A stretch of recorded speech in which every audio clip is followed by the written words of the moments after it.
Hello everyone. आज हम ना बहुत ही एक इंटरेस्टिंग टॉपिक के बारे में बात करने वाले हैं। The connection between this world, real world, physical world और हायर डायमेंशंस। मैं ये सोच रहा था, मैं काफ़ी टाइम से इन सब चीज़ों पे रिसर्च कर रहा हूँ, पढ़ रहा हूँ, समझ रहा हूँ। तो मुझे ये समझ आ रहा है कि ये जो वॉर्स होती हैं और बहुत सारी जो मेजर इवेंट्स होते हैं वर्ल्ड में, वो सिर्फ ये पर्टिकुलर फिजिकल डायमेंशन में नहीं हो रहे होते। ये कहीं और से कंट्रोल किए जाते हैं। ये एक हायर डायमेंशन से कंट्रोल किए जाते हैं। और कैसे ये पूरी चीज़ होती है, कैसे जो हम जो कहते हैं ना कि ये लीडर्स क्यों ऐसा कुछ कर रहे हैं, ये ऐसा क्यों नहीं कर रहा होता, ये एक्चुअली वो खुद कर नहीं रहे होते, ये कोई और करवा रहा होता है। ये बहुत ही स्पिरिचुअल, मिस्टिकल और इंटरेस्टिंग टॉपिक है। सो विदाउट वेस्टिंग टाइम, हम ये पहले टॉपिक पे, ये पूरी सीरीज़ है हमारी।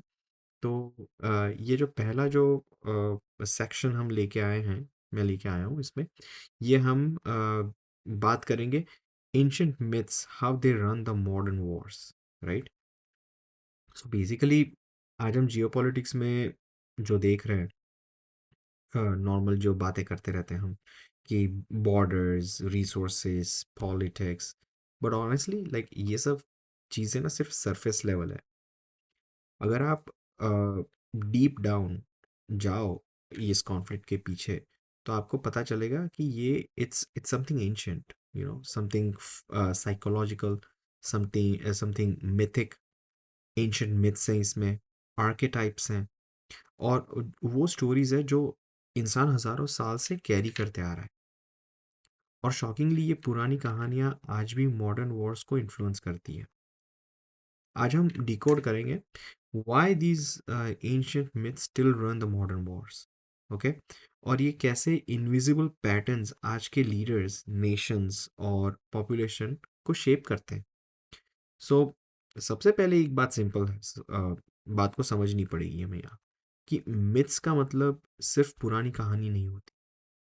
जो मिथ होती है, myth is a mode of reality, एक ब्लूप्रिंट है जिससे कल्चर डिसाइड होता है।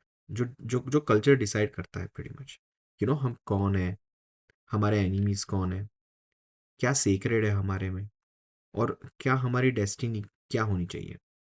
लाइक एंशियंट सिविलाइजेशंस को देख लो, like Mesopotamia, Egypt, India, Greece, सबने मिथ्स बनाए।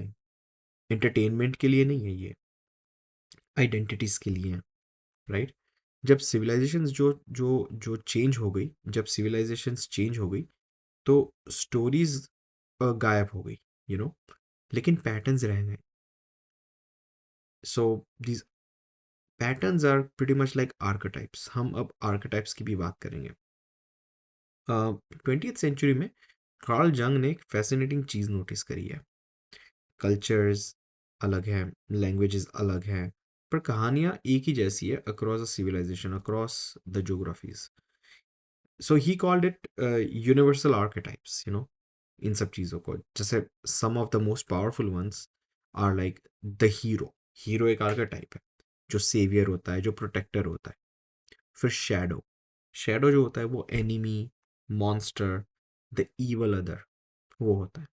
फिर ग्रेट मदर, मातृभूमि, like motherland, homeland, land to protect, मर जाएंगे इस जमीन के लिए, all that is the archetype of the great mother.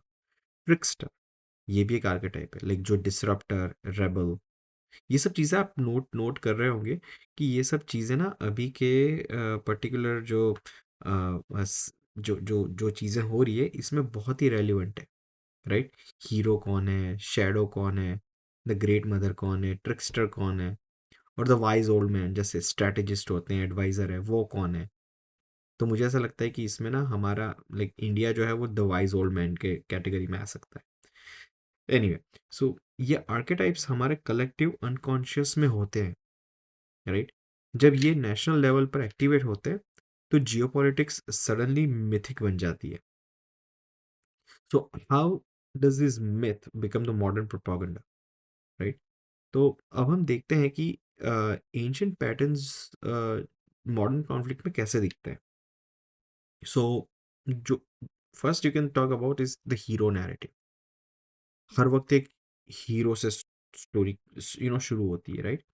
We are defending freedom, we are protecting our people, we are saving civilization, you know, Hercules, Arjun, Gilgamesh का modern version pretty मत समझ लो. तो ये सब चीज़ें उसमें होती है, राइट? फ्रीडम डिफेंड करना है, people, civilization, all that stuff. फिर शैडो प्रोजेक्शन. एनिमी को कभी न्यूट्रल नहीं दिखाया जाता, यू नो. वो बन जाता है लाइक बार्बरिक हो जाता है, इवल हो जाता है, टेररिस्ट हो जाता है, एग्जिस्टेंशियल थ्रेट हो जाता है. समझ आ रहा है ये सब? हम आजकल के दुश्मनों को कह रहे हैं ना, evil, barbaric, terrorist, existential threat. ये एक एंशियंट डिमोनाइजेशन रिचुअल का अपडेटेड फॉर्म देख लो, राइट? जब एनिमी प्योर शेडो बन जाता है, कॉम्प्रोमाइज इम्पॉसिबल हो जाता है. See, like I am repeating myself, जब एनिमी शेडो बन जाता है तो कॉम्प्रोमाइज इम्पॉसिबल हो जाता है, तब वॉर्स होते हैं. द चोजन पीपल, ये तो बहुत सुना होगा ना. ये आज आजकल के टाइम में चोजन पीपल का मिथ होता ही है. हर नेशन को लगता है कि ये एक स्पेशल डेस्टिनी वाला है, right? Promise land, civilisational mission, divine mandate. ये myth thousands of years old है, but it still shapes the modern identity, you know. Apocalypse and rebirth cycle. Ancient myths जो होती हैं, they often end in like, a great war, cleansing, rebirth. Modern world में ये बन जाता है like battle for soul of humanity. If you lose, everything ends. This is our last chance. ये सब चीज़ें हम सुनते रहते हैं ना वॉर्स के पहले, कि हम ह्यूमैनिटी के लिए लड़ रहे हैं, ये लास्ट है, ये हार है तो सब खत्म, ये सब चीज़ें. जब कॉन्फ्लिक्ट को अपोकलिप्स में किफ का फ्रेम जो होता है वो मिल जाता है, तो एस्केलेशन जो है वो राइचियस हो जाता है, वो डिवाइन हो जाता है, राइट? तो ये सब चीज़ें हैं. अब नए वाले सेक्शन में आते हैं अपन, हायर डायमेंशंस के इनविजिबल लेयर्स. अब बात करते हैं ये हायर डायमेंशंस की, ओके? ये it's not a physics but a symbolic layers, right? There are like three invisible dimensions behind every conflict. एक है आर्केटाइपल डायमेंशन. जो आर्केटाइप जो होता है उसका डायमेंशन होता है. यहाँ साइकोलॉजिकल लेयर होता है, मिथ्स, सिंबल्स, अनकॉन्शियस पैटर्न्स होती हैं. फिर होता है structural dimension, real world systems जैसे finance, supply chain, energy routes, technology, intelligence network. वो लेयर्स जो मतलब न्यूज़ में रेयरली दिखाई जाती है, राइट? और होता है mythic dimension, the story of a nation that tells itself something like, we are defending the order, we're restoring the greatness, we're the chosen people, we're the chosen civilization. जब ये तीन layer जब align हो जाती है, conflict unstoppable लगता है. Why does it matter today? क्यों? आज के अगर आप आज के इवेंट्स को देखो, आज के वर्ल्ड के इवेंट्स को, विदाउट नेमिंग एनी कंट्री और a leader, you will see like the same patterns. Something like, conflict framed as good or evil, right? uh, Ancient history used to justify modern claims. uh, Population relying around the heroic narrative, enemies portrayed as existential threats, calls to restore greatness, right? And then a technology races framed by mythic quests. ये सब चीज़ें coincidence नहीं है. ये आर्केटाइपल script है जो repeat होती रहती है. जब सोसाइटी स्ट्रेस होती है तो economic pressure, social tension, rapid technological changes, they all fall back to the ancient stories, because myths give you the meaning, archetypes give you the clarity, और certain uncertainty के time पे clarity feels like survival. असली सवाल क्या है? Real question ये है, अगर ancient myths, if they are still running the war, क्यों हम कभी ये पैटर्न से फ्री नहीं हो सकते?